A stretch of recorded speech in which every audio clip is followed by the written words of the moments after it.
All right. So I'm going to move on to our guest speaker today.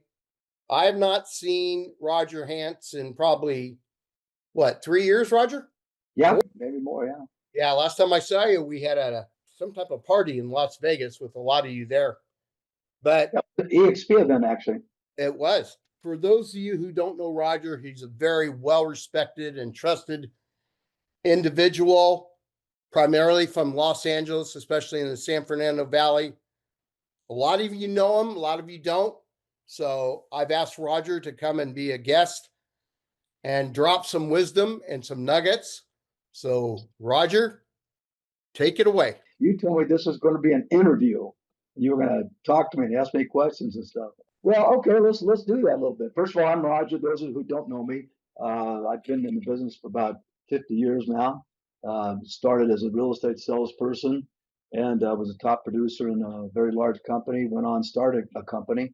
We ended up with about 14, 12 offices and 500, 600 people. Sold that in 98. Since then, I've consulted in opening real estate companies and done some coaching, probably a dozen real estate companies, and probably that many or more escrow companies along the way as well. Still have an escrow company. Been involved with a lot of the association stuff, president of association, director of CAR, and some of the things. So I've tried to be involved there. Also, director in the California Association, the California Mortgage Professionals at one point in time. So I've tried to be a little diverse, and lately I work in consulting with some AI development for settlement industry, and did a lot of technology work over the years. I created the first CRM system ever in real estate, first real estate management systems, and first escrow processing technology, and so forth. So a lot of things we've done in the last 50 years, but mostly I see myself as an advocate for career-oriented people, and so most of what I do today is really try to preach the word in the industry for how important it is that we support people who actually want to be a real estate professional as opposed to those who want to play in the real estate business. So anyway, that's a little background that you'd asked me to throw out there. So Okay. So, Raj, we were going to talk about two things today. Number one, I wanted you to talk about your feelings on Zillow, the Compass thing, and then where you see the state of the market and what your crystal ball has for real estate agents and where the market's going. yeah, I can tell you right now, I think the big picture, the big stroke stuff that everyone should be concerned about, if you're a serious real estate person, and I always come back to that. The middle class of real estate, by the way, is in major crisis. Most of the industry now is doing a couple deals a year or 3 deals a year or less. Then there's those who are doing the great numbers of business, the 50 plus deals, and the really urgent need in the industry is these people who are doing the 12 to 15 or 10 to 20, 25 deals a year people. And the reason is because they're still deeply engaged to do that kind of volume. You have to be engaged in the business. And most of the people in the industry today aren't that involved. And as a result of that, they don't have a lot of skin in the game. And that's manifesting itself in a lot of problems for the industry in general. So that's one of the big strokes. The second one, I think maybe the most important, but influenced by the first thing, is that your value as a real estate agent is being challenged at every corner that you turn today. And I think that leads to, I think, the third big stroke today that you have to be thinking about, and that is what I call the internet addiction. And that's the overall war for data out there right now. And I think that the real estate professionals in the business are so busy with their day-to-day activities that they're failing to understand the tsunami that is rolling their way right now. And oh boy, what they need to do to get back in control of their data. I tell people all the time that nothing has changed in real estate in the entire 50 years I've been in it in terms of the fundamentals. It's a basic business where you have a buyer, you have a seller, they don't know each other, you have value. And that's information. It's true with brokerage at every level, whether it be stocks, yachts, boats, cars, doesn't matter. You know about something someone doesn't know, and that's data. And when you start giving your data away, you're giving your value away. And that's what's happening today. And it's happening slowly. It's the frog in the boiling water thing. And I'm hoping that the world will get back in control of that. So those are the three things I think that I see as the major issues. I've never thought about, I've written payroll checks since 1978 every week or every 2 weeks. So staying in business and being able to prosper in business is just a matter of looking ahead and anticipating a little bit. And I'm really worried that people aren't looking and paying attention, and you're getting killed today by real estate, commissions, by lawsuits with commission changes, new rules about contracting with buyers and so forth. That's come down from the association and lawsuits and stuff. And it's primarily because we're not paying attention at your level. We're not paying attention, and so those are the big picture things I think right now. Hey, Roger, one of the things, and I agree obviously with you, is the agents pay CAR and NAR to pay attention to what's going on and protect our industry. And I think that's the level at where we're failing. Well, okay, so I've been a CAR director. I've been president of a 10,000 member association of realtors. I've been involved with NAR, and I've spent a lot of my life for free trying to help and again advocate for our profession. And the conclusion that I've come to is that they're worthless. Yeah. They're worthless. And if you don't get back in control and you understand the nature of the industry again, the people like most of you I know on this call are productive people. Most of the industry is not you anymore. It was the old 80-20 rule. It's not true anymore. Guys, it's like 90% of the people aren't doing much. And they're defining the industry, and they're defining you and your value. If you don't do something to fight back drastically for your personal individual value as an agent, there's a tsunami rolling right now. And you mentioned it earlier. I could go on about, well, I call it the internet war, but there's actually more than that. In fact, I put a few things together here. Let me give you an idea about CRMLS. CRMLS right now is the largest multiple listing service in the United States. At the same time, we basically have probably 75% of California already.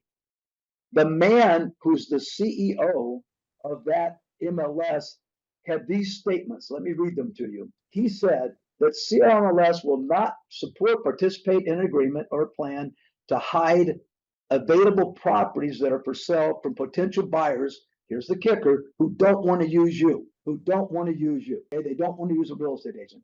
So he's saying that as the head of the largest MLS in the country, we think we need to be providing data to people who don't want to use you, even though you pay for the enrollment in the association, you pay all the work and energy it takes to get the listings. His attitude is that he goes on and says something like, a buyer who decides to not pay the cost of fees associated with hiring a buyer's agent. So if you don't want to pay the fee, then you should be entitled to the same access to all the same properties of people who don't want to pay. This is the man who's in charge. He goes on. One more thing I'll say to you here. He says CRMLS will not establish a private listing network that's only accessible to CRMLS subscribers, because such a system would disadvantage those who choose to not work with a real estate agent. So we've got a guy who owns the largest real estate or runs the largest real estate company that we have to subscribe to, that's telling us he wants to work for people who don't want to use us. And I think this is the kind of thing that's going on in the background that a lot of people are missing. So as far as the associations go, and I'm not being negative about this, I'm trying to say, understand that you as individual people need to do something collectively to get back in control. Because believe it or not, those of you that are very productive people, you're a different class of real estate agent now. You're a different category of person. Your wants, your needs, and all the things that you're motivated to do are actually a unique set of characteristics relative to the rest of the real estate industry. And your association that's leading these things are the same. They're in the other category. They're not in the let's protect highly productive real estate agents mindset. That's not where they're coming from. And I think that's one of your biggest threats that people really aren't aware of. We have an association, NAR, who sets these rules up, and we just kind of casually go along with things. NAR MLS rules, we go along with some of their code of ethics things and so forth. That's all under great challenge right now. You're seeing it with Compass and these various things, but just an idea. You're aware of the lawsuit, of course, and the settlement. So here's a list of companies. Keller Williams paid $70 million to settle a lawsuit. Anywhere, which is Realty, it's Coldwell Banker, that whole group of companies, $83 million they paid. Berkshire Hathaway paid $250 million to settle that. EXP, your company, largely $34 million. Remax paid $55 million. Redfin, $9 million to settle a lawsuit that was caused because we followed their rules. That would make me very nervous about following any more of their rules. So, and oh, by the way, Zillow, which you know now claims to be a real estate company, they paid zero. They paid no fine. There was no settlement. So between the MLSs and what the associations are doing right now, I think the productive people in the world need to stand up and smack some people around and say, wait a minute, start looking out for us, because we're the ones who actually have skin in the game. We're the ones trying to make a career out of this. So how do we do that? Get a little passionate about this stuff because Rod knows me well. Jack knows me well. I'm very passionate about this stuff. This is an industry that served most of us very well, given us great lives. And to watch people intentionally work to disrupt that, it drives me crazy. So how do we do that? So, I mean, what can we do? I mean, you ran the board of realtors and you went for CAR, and you, as passionate as you are, really just it's like being in Sacramento and being a Republican. You didn't get shit done. You're going to get political here, are we? Well, I'm just saying that, that I don't know anybody as passionate as you to protect the industry.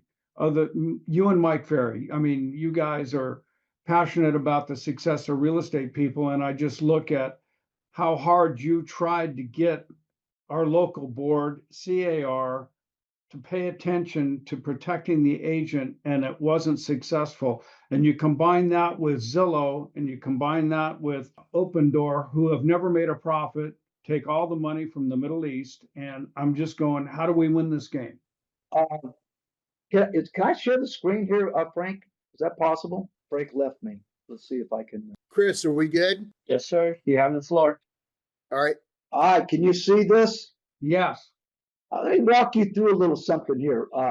This was in 2014, and Zillow came out, and Rod knows, and a few people on the call know, I've been a really violent opposition to Zillow. And here's part of why. I've had discussions with them when I was president of the board and so forth. This was in 2014, and they come out and they say, can you read this? We are not a brokerage company. We are not an MLS. We do not compete with brokerages. We do not compete with MLSs. We sell ads. We don't sell homes. That's 2014. Roll ahead. This is 6 years later. Zillow pursues brokerage licenses that it swears it doesn't want. This is a motley fool. Okay. Then, while that's going on, those times between they come in peace and they went to get their brokerage license, they were doing this. They were buying postlets for millions of dollars, a listing distribution platform, Rent Juice, a rental business, $40 million, Hot Pads, a map-based rental business. Now, does this sound like the kind of things that an advertising company needs? Okay. Hot Pads, Easy Street, a real estate market focused on New York metropolitan, $50 million. Truly a $2.5 billion. Dot Loop. Dot Loop, as a lot of you know, is a document management system. Why does an advertising company need that? And why would they pay millions for it? New Home Feed and so forth. Mortgage companies, Showing Time. They paid $500 million for an application to schedule showings. $500 million, guys. The market cap for all of Coldwell Banker and anywhere was $500 million 3 weeks ago, 4 weeks ago. Give you some perspective on it. Area platform for real estate photographers, 35 million.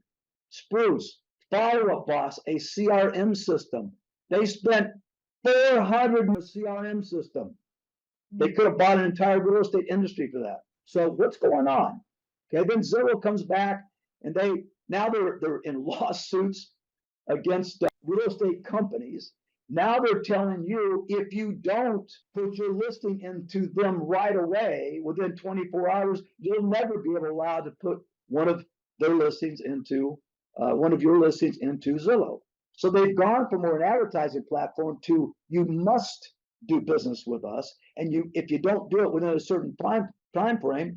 And so here's the real thing, I think, and that is this I picked up out of an article that it was the heated debate over who controls agents' listings continued this summer as Zillow filed opposition. It's like, where in the world does Zillow start to become a competitor to control our listings? So my first word to everybody is, why in the world would you keep feeding Zillow listings? It's the dumbest thing this industry's ever done. And I fought it forever, and they just keep lying and taking more and more away from you. And now they're actually starting to boss you around a little bit. So why do we keep feeding them? Use them as an advertising platform. I'm not opposed to us giving them most of our listings. I don't want them to have all of our listings. When they have all of our listings, they have an advantage over you as a competitor, because you need to go out in the streets and say the place to find all the data, the critical data, the correct data is here amongst real estate agents. You can go to Zillow, you can go to Homes, you can go to Truly, you can go to the internet, and you can find a lot of good stuff, but you can't find it all. If you want it all and all the best, you've got to come to us. And all you have to do, Rod, to mention this, is withhold about a third of your listings from these guys. Hey, Raj, Yeah. not to mention the fact that, for years, the premier listing at Zillow was the thing to be, right? But now it's not. Now they have the showcase listing. So they want you to pay $750 per listing to be above, so to speak, the premier agent. Right. So it's just kind of keeps going on and on. Well, watch this.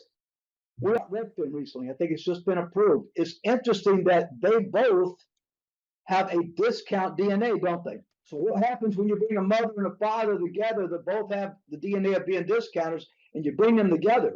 Keep in mind, Redfin wasn't exactly making money. Okay? And yet they were bought for $1.7 billion. So you got to say, why? Why are they paying these outrageous numbers? I could buy the real estate industry for this much money almost.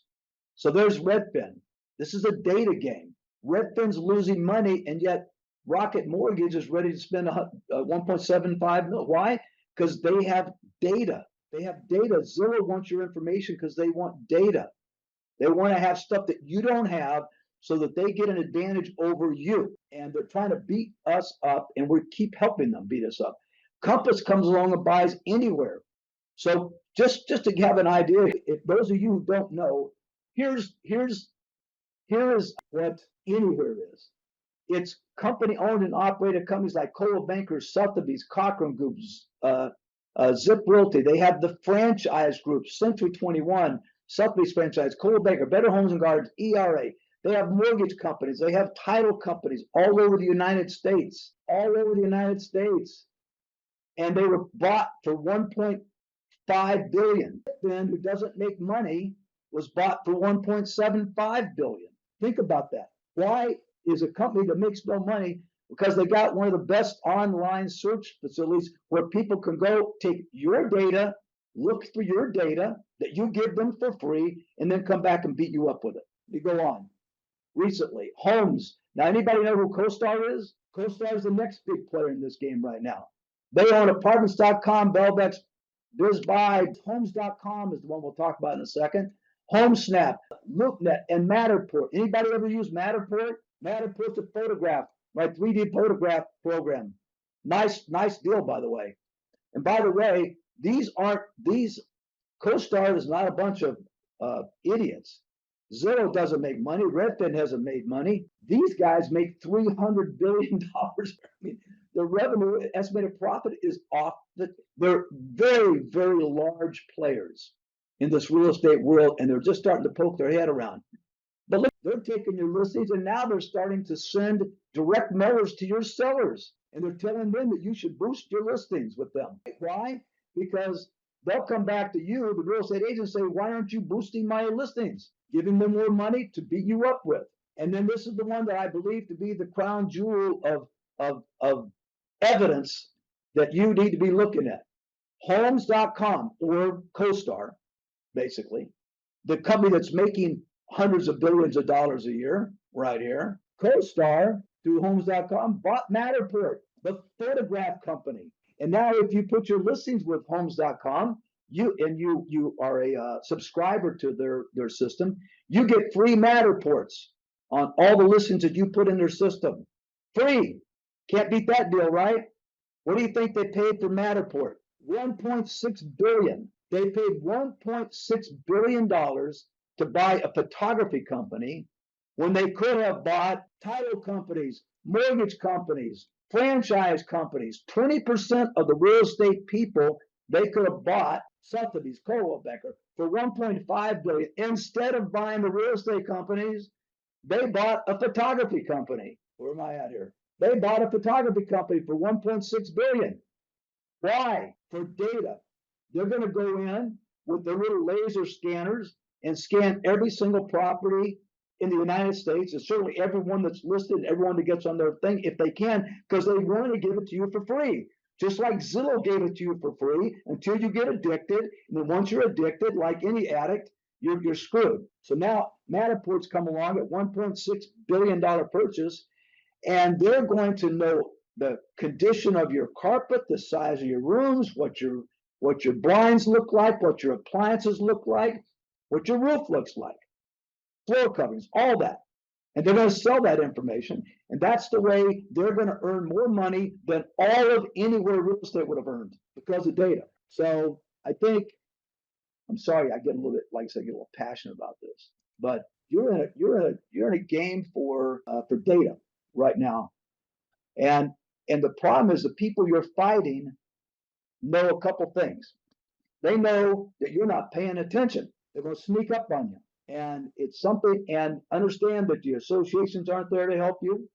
So Rod, getting back to your question a long time ago, people that are productive in the real estate business today, that see it as a long-term career, you must start organizing as though you're a different class of real estate agent, because your needs and your wants to sustain your business is a totally unique set of conditions to those who aren't productive. And those who aren't productive are enemies. And so they win all the votes, which is why I'm thinking, I mean, obviously I've been a database person for a long time, and I feel like you're going to be able to keep 7 or 8 out of 10 of your past clients if you keep working your database. And I feel that's our biggest defense against these companies, is having that relationship. I mean, I just don't see any other way, since the industry's not going to do anything to help us. It all comes down to our database. Well, I can tell you this, if the people have been around for a long time, if you could actually track the evolution of real estate and see how things have changed from the early model real estate companies to the current day real estate companies, and see its really impact on the big picture of real estate, it really is fascinating. But as Rod knows, he was around those days. I wrote the very first CRM system ever in real estate, and the reason for doing it was understanding that that this is a relationship business. So I spent just on the computer $300,000 in 1983 just for the computer. Then I had to hire software programmers to come in and start writing the software to build a CRM system. And today I see real estate agents who don't want to spend $600 for a computer or $100 a month for a CRM system. Right now, you have big data. You have billions of dollars trying to track your clients to their websites. You probably have an IDX system. This can get to be very complex, and I don't want to get there with you. You can't play a game they play. It's that simple. I'm a football coach from high school, youth football, all the way through some college stuff I've coached throughout the years. And like We always sit down at the end of a game. We watch the videos. We watch the videos of our competition coming up. You look for strengths and weaknesses. And it's the same thing with business. I've got to look for the strengths and weaknesses. We are very, very strong, but we're not organized.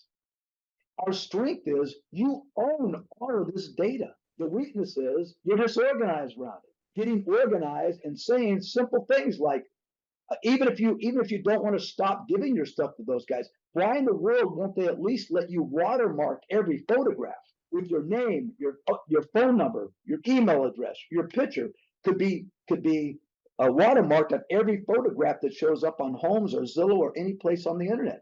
They could easily do that. I fought for that for ages. It's your data. So I think you've got to find a way through your brainstorming to start to realize you are a unique class of professional when you actually want to make this a career, and you're organizing around that's going to be really important for you. It's you have to struggle desperately to be more valuable. Understand whatever you're thinking out there, it all has to be filtered through. Does this make me look more valuable? Because those guys with the billions are starting to look pretty valuable. You have to say, how do I, like a football team, I'm playing a football team and they got a bunch of great running backs, but they can't pass. Okay, maybe I got a team that can pass well. So I've got to figure my strengths and weaknesses. And your strengths are you control the data at its seed, and then you give it away. And you give it away without anything coming back to you. Okay. And you've got to stop some of that. The next thing is, Rod, I think that you've got to know details more than ever in real estate. Those big picture guys have big picture knowledge. You can have very, very detailed knowledge. So to your point, it's one thing to have a $230 million Zillow claim. 230 million people they claim are unique visitors to their site every month. 230 million. It's like more than all the adults in America go to their site they claim every month. The actual sales being made is about 0.1% of that. So their influence over the actual sales being made is minimal. Like I tell people all the time, tell me one listing that would not have sold in the last 10 years if it wasn't on Zillow. And all of them would have sold. We need Zillow like we need a hole in the head. And yet they're trying to come back with all these guys and try to hurt us, along with Homes and so forth.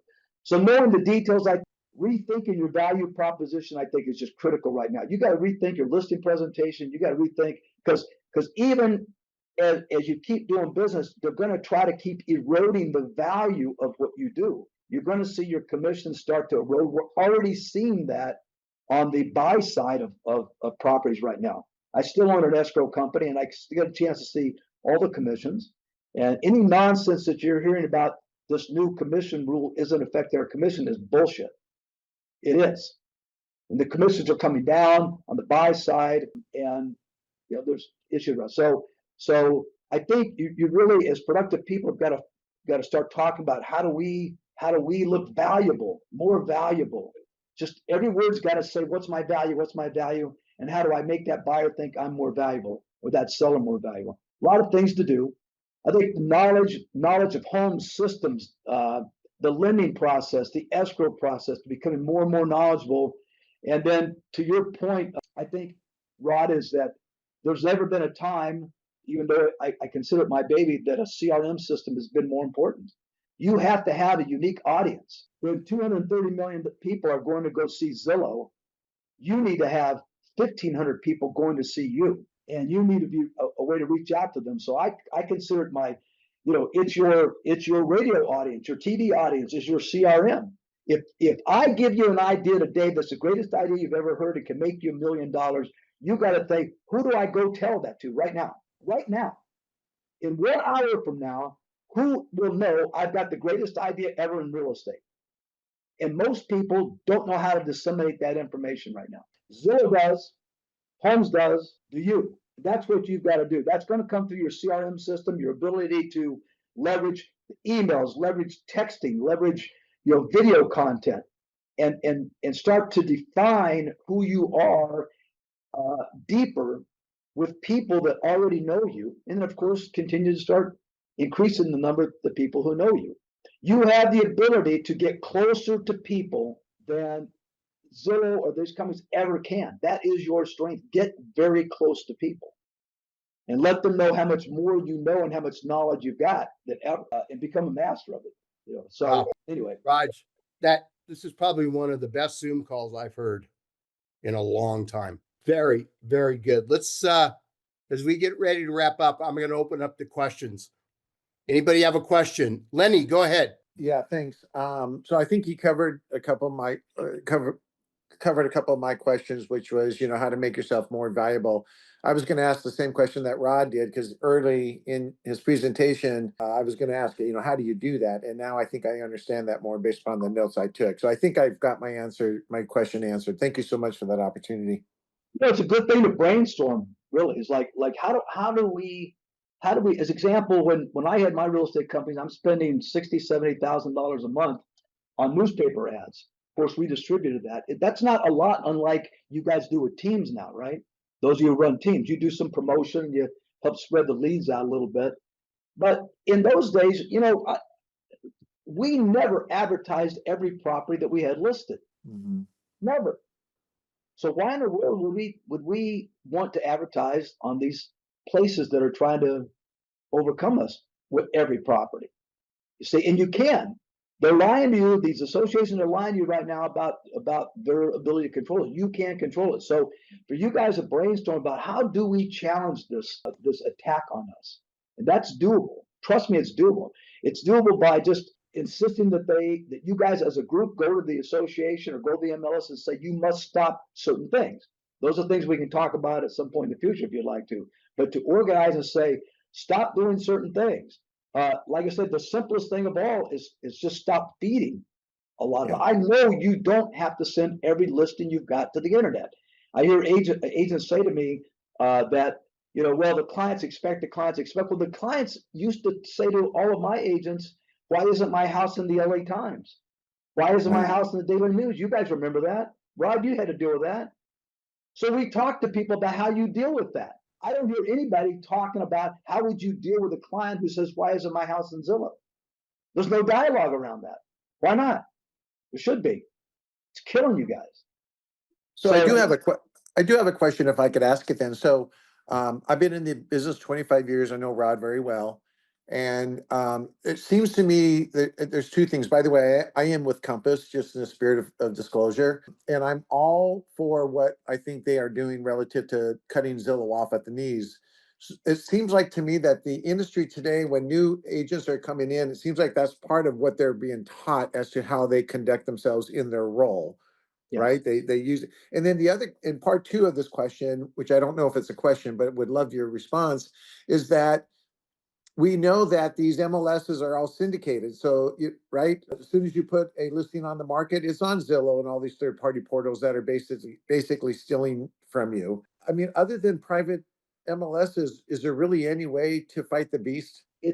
I think what Rifkin is doing is kind of interesting, and buying anywhere is going to be an interesting thing to watch. Anywhere is an organization, and I've been involved with them. I've talked to many of their offices. They've always been a status quo kind of organization, especially the executives. They kind of go along to keep along. Rifkin, on the other hand, is not afraid to go out and be a little bold. He's already challenging the clear cooperation rule, where you have to put your listings in on regular, and that I disagree with. I think what Rifkin's doing for Compass is what the real estate industry should be doing for the real estate industry. Instead of saying, in my opinion, Rifkin is not handling this right, but he's got the right goal in sight. Rifkin is basically saying we're going to keep our listings to ourselves as a company for a couple of weeks early. I disagree with it. I don't think it's right, but I think the concept of not sending it out to the portals is the right thing. But if we're going to get along and win as an industry, we have to start to respect each other again. Okay. And when you start saying, I'm going to join the multiple listing service, I'm going to be a member, and then as soon as you do, you say, but I don't want to follow your rules like Rifkin's doing. That's not right. That's not right. He should be following the rules like everybody else follows rules, and fight about sending it out to the internet and the portals and so forth. So, I love what he's thinking. I love the direction he's going to go. But the fact that he's bold and he's radical, and now he's going to have some influence over 25% of the production in America and probably 20% of the membership of NAR, expect to see Rifkin blow a few things up. And that part I'm kind of looking forward to. Hey, Anybody Roger. else have any questions? Yeah, hi, it's Dwight. Roger, we've had the same people there in SRAR since they were there when I came along, and that's 35 years. Does that hamper us or help us there? It's destructive as hell. And it's an interesting thing, and I don't want to carry this out too far, but there's an interesting thing that happened in the real estate business that I don't know if you guys followed, but NAR started as a broker only association. I don't know if you're aware of that or not, years ago. And then at some point in time, they decided if we brought all the salespeople in as well, we would be able to have a lot more membership, a lot more money, and so forth. So they allowed salespeople to be part of the NAR, and then they made it mandatory that you were part of NAR. And the distinction at that point in time was that you had a broker and you had a broker associate or a realtor associate.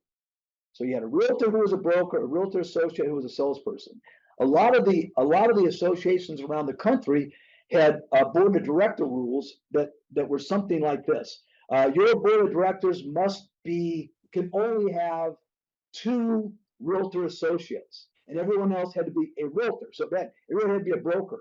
And what that really meant in the realtor world was that in those days was that you were typically an owner of a company, or you were a salesperson for a company. So the boards were made up of mainly of guys who owned real estate companies. So all these competitors would get together at the association, they'd kind of fight it out and duke it out. But every single person on the board of directors, except for, I know at SRA was allowed 2 realtor associates or 2 people who weren't brokers. So by far, the bulk of that board of directors is always people who own companies. They came along, I don't know, it's 20 years ago or so, 25 years ago, and they changed the rules to where everyone is a broker. So there's no more realtor associate. It's only realtor. Everyone's a realtor. And the minute they did that, without changing any of the bylaws of the association, every person became eligible to be on the board of directors. And when you do that, all the guys who had skin in the game, who were needed to win, they stopped participating. And if you go as example to SRAR, there's actually pictures of all the past presidents on the wall. And there's really a point to where everybody from one point on was no longer an owner of a company. So I'm sorry to drag that out a little bit, but to answer your question, yeah, most of the people don't have skin in the game anymore, and they don't have experience. They don't, and these are the ones that are into social stuff, and even those of you who aren't aware of this, let me do this real quickly. Something you guys might want to go take a look at some point in time. Can you see my screen? Yes. Okay, here goes. There's a thing called the danger report that was done probably 8-9 years ago. It was actually commissioned by the National Association of Realtors, and it was called the Danger, which stood for a definitive analysis of all the negative game changers that are emerging in real estate. They interviewed 74 CEOs across the country. They probably spent $1 million or more on this thing. Research hours, thousands of pages of stuff examined, 5,000 minutes of face-to-face, and they come up with all of these trends that were endangering real estate. Commission changes, agents' reputation is killing the industry, and all of these various things you can see on the screen. Well, after doing all that research, by the way, this book is available to everyone. I think you can go Google it, Danger Report from NAR, and you can read it. It's a very, very interesting book, and it outlines trends that they were seeing in those days. After spending all that money and all that study to find out what we should be afraid of, they did nothing, zero, about any of the things that were uncovered as part of this report. So that's our association. I'm sorry, I don't mean to keep banging on. Don't want to do that. No, Roger, you're great. I can take one more question for Roger and then we got to wrap. By the way, this is recorded. I encourage you to re-listen. We have not had one person drop from this call since we started. So it sounds Right. like to me. Go ahead. Go ahead, Ralph. Hi, this is Ralph Payne. I am out of Oklahoma City, Oklahoma. So it sounds like essentially what you're saying is that you're dealing with a lot more of the listing side of things, with people on the listing side, getting back to becoming, more of a relationship type, agent. But I mean, that's where you're leaning at, where the market is being taken over on listings and not doing so much towards allowing Zillow and the multimedias to list our houses where people can go there and do it and list it. We're sending more listings that direction. Is that I think if you you understand, who is it? I think Gary Keller talked about, listings are leverage. Listings are leverage, and because they give you the ability to go out and find buyers. Well, I can tell you this: since Zillow came along, your sign calls have dwindled. They have dwindled. I think Rod told me one time he thinks it cost him a couple $100,000 a year in lost sign calls. So that's part of leverage. Who's getting the leverage? The guys who have all the listings out there. And more importantly, the guys who have billions of dollars who can promote their listings. So yeah, I think that you've got to organize as productive realtors, not as realtors. The productive people have got to come together because you're the ones that are being threatened. A person who does one deal a year or two deals a year can live on no deals a year. And the people who have made a career of real estate can't. You need to be doing business. And you're two different classes of people now. And you need to organize and think about what our needs are, not the needs of the people who do a sale a year. And they're in the majority, and they're going to outvote you all the time unless you flex your muscles and show your clout. And you can only do that by being organized. What these guys have done classically is they've taken advantage of the real estate industry the past 25 years, probably or so, has for a bunch of reasons we can't get into, but they have basically pushed back on you and said, hey, the world's all about you. It's all about you. It's all about you. You're independent branding. You're independent. You're an individual business person. But in doing so, they have diluted your strength in a lot of ways. Real estate brands to a consumer are almost meaningless nowadays. Keller Williams brags about being an agent-centric company. In all due respect to that, that's like saying we're a waiter-centric restaurant. The person that you should be centric to is a person who pays for you. You should be a consumer. But the industry has tried to push it all back on you and say it's all about you. You do all the promotion. But in doing so, we have 10,000 members of the South Bend Regional Association of Realtors here, and they're all being told, be your own little company. Be your own company. And now imagine having 10,000 coffee shops in a 5-mile or 10-mile square area. How hard would that be to differentiate? So anyway, I think we're running out of time. Thank you, Frank, and I hope that there's something good comes out of this, but organize as productive people, please. Roger, amazing. Listen to the recording, send it out to your people. And Roger, we'll be talking soon. I will have you back. And I want to thank everybody for joining the call today. And we'll see you next week at 10 Thank on the you, Winner Frank. Circle. Thank you, Roger. Nice to see you all. Fight on. Thank you. Thank you, Thank you so much. Bye-bye, everybody.